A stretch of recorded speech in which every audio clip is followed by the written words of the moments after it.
Good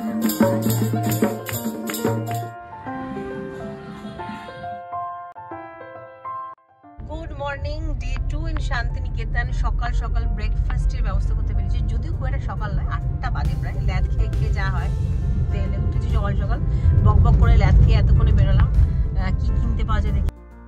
এসে পৌঁছেছি সর্বমঙ্গলা। এখানকার কচুরি নাকি বিখ্যাত, আজকে আমরাও ট্রাই করে দেখবো কেমন খেতে। দাদা থ্যাংক ইউ। দাদা তোমরা কটা থেকে বসো? সকালবেলা কটায় করলে? 7:15। আমরা না ওখানে দাঁড়িয়ে একটা টেস্ট করে দেখলাম, দুর্দান্ত খেতে। তোমরা যদি আসো আমি বলবো একবার অন্তত ট্রাই করে দিই। মিষ্টিগুলোও খুব ভালো। আমি কয়েকটা ইলিশ পেটিও নিয়ে নিয়েছি আমাদের ব্রেকফাস্টের জন্য। গরম কচুরি মামা চলে ভালো। এর কি রে বাবা? Not about that. আমি না না গরম কথা কি বাজে কথা।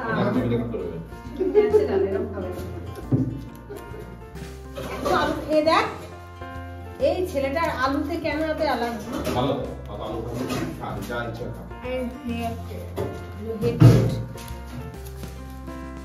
সবার অবস্থাটা দেখো, ঘুমিয়ে চোখ মুখ সব ফুলে গেছে। যা হয় ঘুরতে এলে, তাও তাড়াতাড়ি করে ব্রেকফাস্ট করছি, রেডি হয়ে বেরোতে হবে, কারণ আজকে তো লাস্ট দিন। যেটুকু ঘোরা বাকি আজকে কমপ্লিট করে নিতে হবে। ব্রেকফাস্ট করে বেরোচ্ছি আমরা।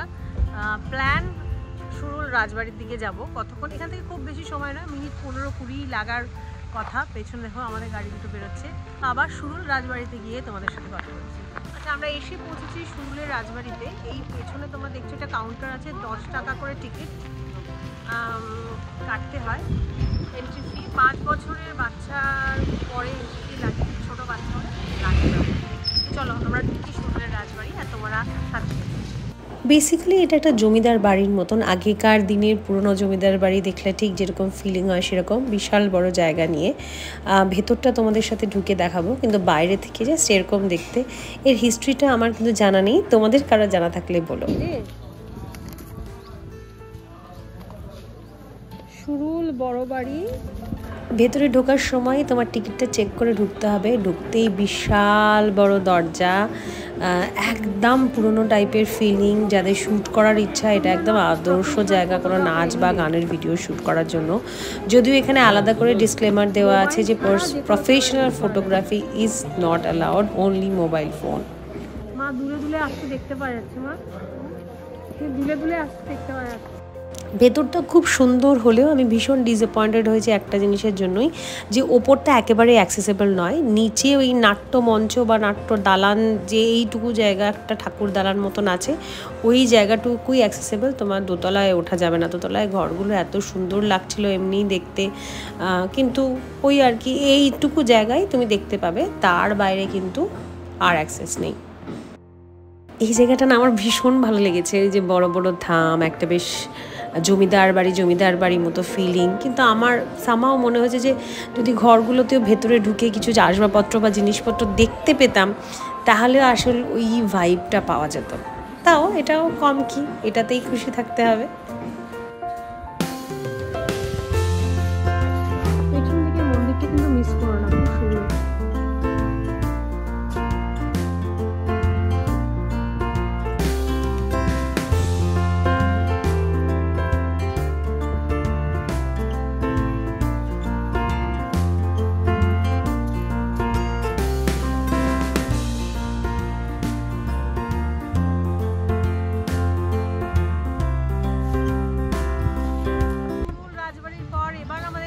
ডেস্টিনেশন সৃজনী শিল্পগ্রাম, সেখানে এসছি। চলো তোমাদের সাথেও দেখাই ঘুরিয়ে ঘুরিয়ে।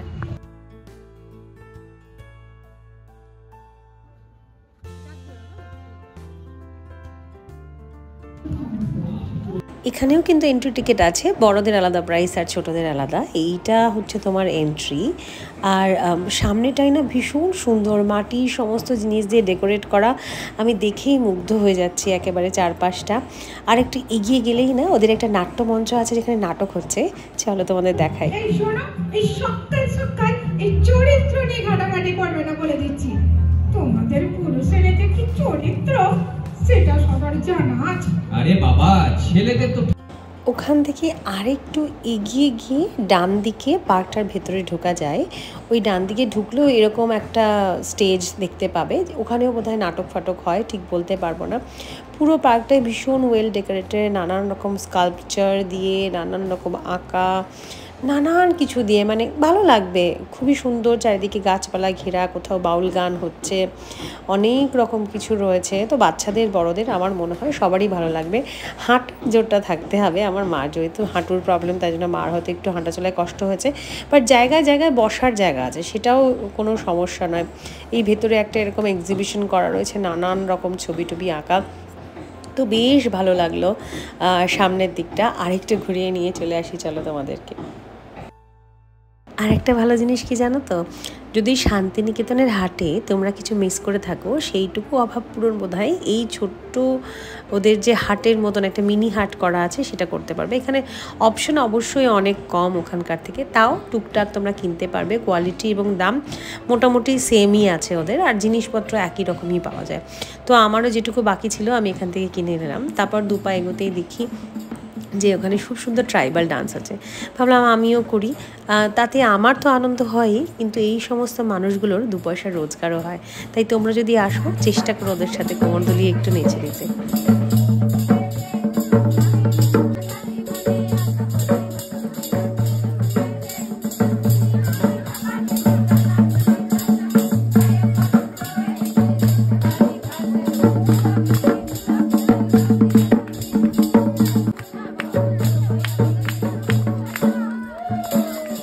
শিল্পগ্রামের পরে আমাদের নেক্সট ডেস্টিনেশন বিশ্বভারতী। এখানেও এসে আমাদের টিকিটটা কাটা কিন্তু হয়ে গেছে।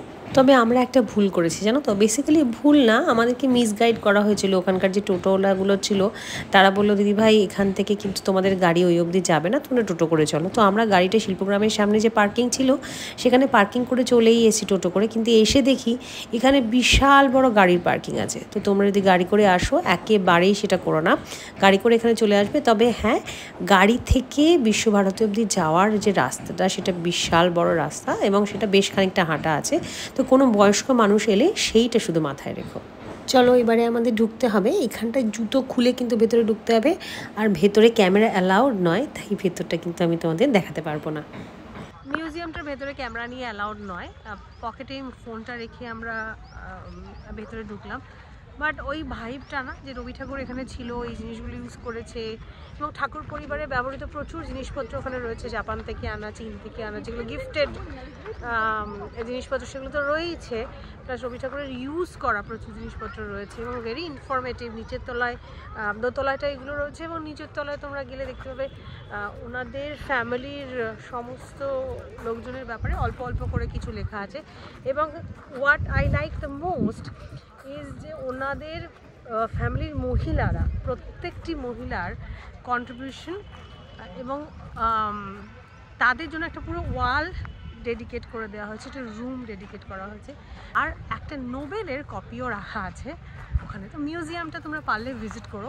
মিউজিয়াম থেকে এগিয়ে এসে একটু বাঁদিকে গেলেই না একটা বিশাল বড় জায়গা, যেখানে অনেকটা জুড়ে ফাঁকা বাগান রয়েছে, এবং এই বাড়িটা রয়েছে। এই বাড়িটা কিন্তু রবি ঠাকুরের বানানো বাড়ি নয়, রথীন্দ্রনাথ ঠাকুরের বানানো একটা বাড়ি, এবং এর মধ্যে অনেক মডার্ন ভাবনা চিন্তা দিয়ে বানানো হয়েছে এই বাড়িটা।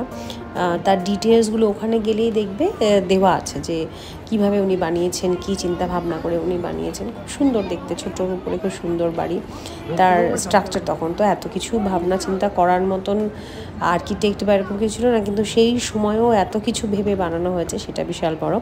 এটা হচ্ছে ঠাকুর পরিবারের ইউজড একটা গাড়ি, যেটা এখন সংগ্রহ করে রাখা হয়েছে। আর খানিক এগিয়ে গিয়ে না এরকম ছোট ছোট বাড়ি বানানো রয়েছে, যেখানে রবীন্দ্রনাথ ঠাকুর নিজে বসে লিখতেন, এবং নানা ভাবনা চিন্তার এই বাড়িগুলো সব আলাদা আলাদা স্কাল্পচার। কিন্তু 2:15 বাজে, বিশ্বভারতীটা মোটামুটি ঘুরে ফেলেছি, মা বাইরে বসে আছে। এরপরে এখান থেকে সোজা যাব কোথাও একটা খেতে, খেয়ে দিয়েই রওনা দেবো বাড়ি থেকে, মানে ট্যুর অলমোস্ট শেষ।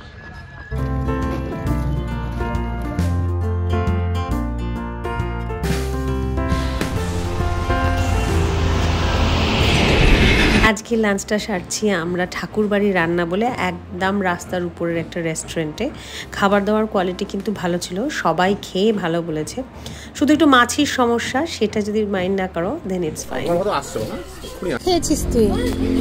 সব খেয়েছিস?